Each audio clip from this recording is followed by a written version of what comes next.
비글이 성격상 워낙 긍정적이고 밝다 보니까 주사를 꽂아도 그래도 좋아가지고 꼬리치고 한대요. 이미 한번 버림을 받고 온 친구라서 다시 또 보호소로 돌려보내는 게 너무 마음이 아프더라고요.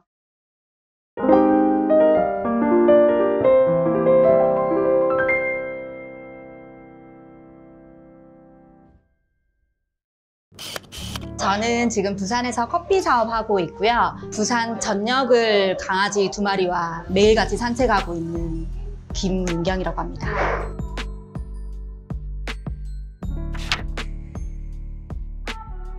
저희 첫째는 비글이고요. 이름은 김유성, 10살이고요. 두 번째 애기는 2살, 이름은 손유린. 어릴 때는 그냥 부모님들이 믹스견 데리고 와서 같이 생활했던 정도였고, 제가 본격적으로 입양을 해서 키운 거는 대학교 때, 20대 때부터 믹스견이랑 그 다음에 또 비글 한 마리 키우고 했었어요. 몽돌이라는 친구였고 믹스견이었는데, 이 아이는 보호소에서 데리고 온 건 아니고 여기 광안리 바닷가에서 이제 아기 때 유기된 강아지를 어떤 분이 구조하셔서 인터넷 카페에 올리셨고요. 처음에는 그냥 사진만 보다가 며칠을 계속 생각이 나길래 제가 전화를 해서 이제 입양을 했죠. 이전에 저희가 비글을 키웠다고 했잖아요. 그래서 비글에 대해서 사실 모르고 키웠다가 비글이 실험견으로도 많이 쓰이고 이런 부분을 좀 알게 됐어요. 논산에 있는 비글 구조협회라는 곳을 알게 돼서 그쪽으로 봉사를 다녔었거든요. 봉사 갔다가 저희 지금 유성이가 강산이랑 좀 많이 닮아서 계속 생각이 났었고, 그때가 겨울이었거든요. 논산 겨울이 엄청 추우니까 그러면 3개월 동안만 임보를 하자고 해서 데리고 왔다가 결국 입양을 하게 된 경우고요. 이 친구는 이미 한번 버림을 받고 온 친구라서 다시 또 보호소로 돌려보내는 게 너무 마음이 아프더라고요. 사람을 유독 좋아하는 비글. 세계 실험견 중 94%를 차지하는 비글은 다른 개들보다 친화적이라 반복적 실험에도 저항이 덜합니다. 생후 2~3개월부터 실험동물로 훈련됩니다. 사람이 사용하는 화장품은 물론 의약품 등 많은 제품들이 동물 실험을 거칩니다. 이 실험이 끝난 뒤 구조되지 않으면 모두 안락사됩니다. 비글이 성격상 워낙 긍정적이고 밝다 보니까 어떤 실험을 당해서 예를 들어서 주사를 꽂아도 다음에 똑같은 실험을 하거나 다른 실험을 할 때도 얘네들은 다른 견종에 비해서 그래도 좋아가지고 꼬리치고 한대요. 그러다 보니까 실험견으로 많이 쓰인다고 하더라고요. 비글을 실험에 동원하는 이들뿐만 아니라 우리 또한 가해자일 수도 있습니다. 동물 실험 제품이 알게 모르게 우리 삶에 녹아있기 때문입니다. 한편 비글은 사람을 너무 좋아하고 에너지가 넘쳐서 악마견 타이틀을 갖고 있기도 한데요. 김윤경 씨가 생각하는 비글의 매력은 무엇일까요?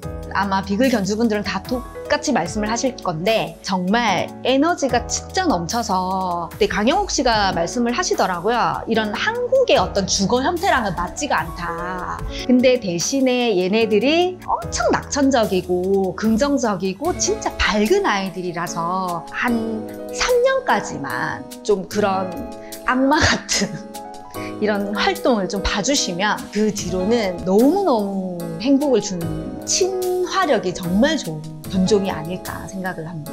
얘네들이 있어서 너무나 좋다라는 생각을 늘 하는 것 같아요. 서로서로한테 좀 힘이 돼주는 것도 있고, 저희 남편 같은 경우에는 퇴근하고 들어오면 매일매일 몇 년 만에 본 것처럼 좋아해 주니까 그런 작은 행복들이 저희를 조금 더 건강하게 만들어주는 것 같아요. 많이 웃게 하고 많이 긍정적으로 생각하게 하고 그런 것 같아요.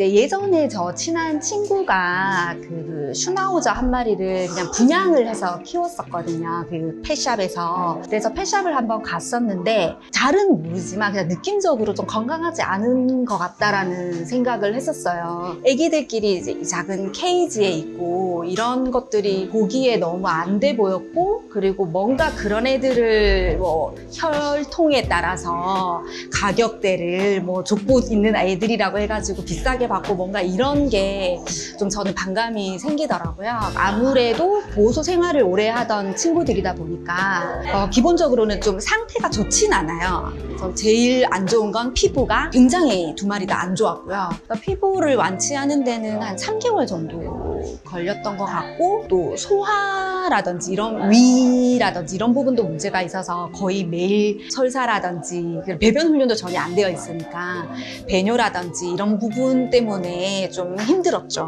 몇 개월. 동물을 입양을 한다는 게 제 시간적인 것도 어느 정도 포기를 해야 되는 부분도 있고, 물론 경제적인 것도 이제 부담이 되는 부분도 있지만, 저희가 할 수 있는 선에서는 돈을 엄청 들이고 막 하진 않더라도 우리가 조금이라도 자리를 내주면 보호소에 있는 환경보다는 행복하겠구나 하는 생각으로 이제 입양을 결심하게 됐어요.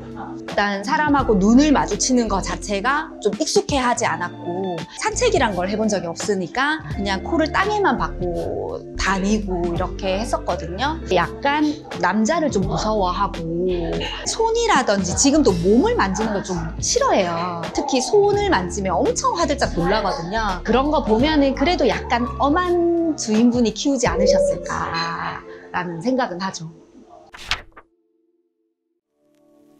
보통 아기 때 온 강아지들보다는 확실히 속도는 느리긴 했지만, 아무래도 저는 산책, 강아지들이 좋아하는 거 함께 하면은 시간이 지나면은 마음을 열 수밖에 없다고 생각을 하거든요. 그래서 제일 좋은 게 일단 산책인 것 같고, 너무나 당연한 거겠지만 일단 그 강아지를 키우는 견주분들이 마음적으로나 정신적으로나 좀 안정이 되어 있는 경우가 좋은 것 같아요. 강아지들은 눈치가 모르는 척해도 엄청 빨라서 주인의 마음을 좀 받아들이는 그런 게 있더라고요. 그래서 불안하다 생각되면은 또 강아지도 심리적으로 불안해하고 이런 게 있기 때문에 일단 견주분들의 일단 마음 상태나 이런 게 좀 안정적인 상태가 되지 않을까.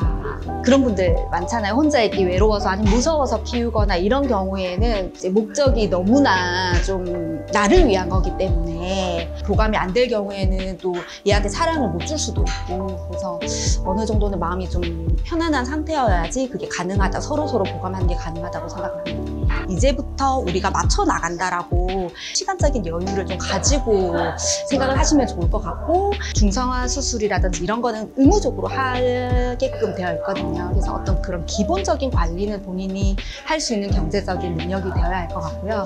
그리고 그냥 경험적으로 좀 미숙하다라고 하면 저희가 했던 것처럼 뭐 3개월을 임보를 한다든지 이런 방식도 괜찮을 것 같아요. 아니면 먼저 봉사를 해서 좀 강아지들, 나랑 맞는 강아지들이 어떤 강아지인지를 좀 찾아보는 것도 괜찮을 것 같아요.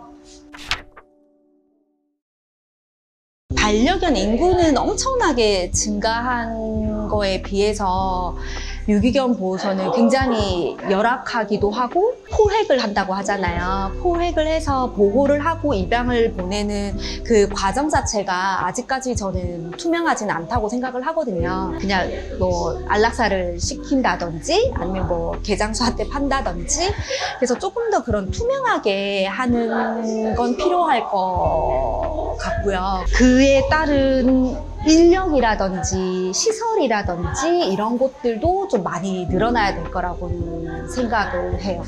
저희가 뭐 보호소도 여러 군데를 가봤었거든요. 잘하는 곳은 매주 산책 봉사를 해서 산책도 시켜주고 하는 거에 반해, 또 어떤 곳은 산책은 아예 꿈도 못 꾸고 정말 케이지 안에만 있는 곳들도 있고 더 열악한 곳들도 있고 하다 보니까 위탁 가정을 정책으로 지원을 해서 위탁 가정을 좀 늘리는 것도 방법이라고 생각을 하고, 일단 제일 문제는 공장형 강아지를 생산시키는 그런 곳들은 없어져야 된다고 생각을 해요.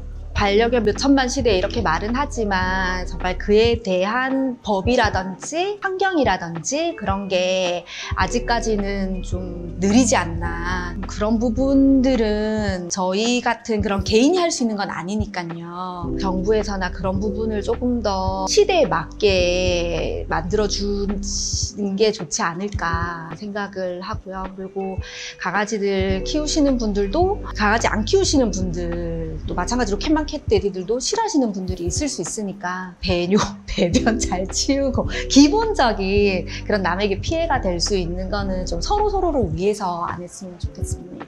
이제 목표는 유기견 보호센터에서는 공고기간 지나서 안락사되는 강아지들도 많은데 안락사되는 강아지들 중에서는 어린 강아지들도 있고 충분히 이제 시간만 더 있다면은 입양이 될 수 있는 아이들도 많거든요. 경제적으로 가능하다면 좀 그런 공간을 마련해서 입양이 갈 때까지 그래도 좋은 환경에서 임시 보호를 할 수 있는 그런 그냥 작은 시설을 만드는 게 계획입니다.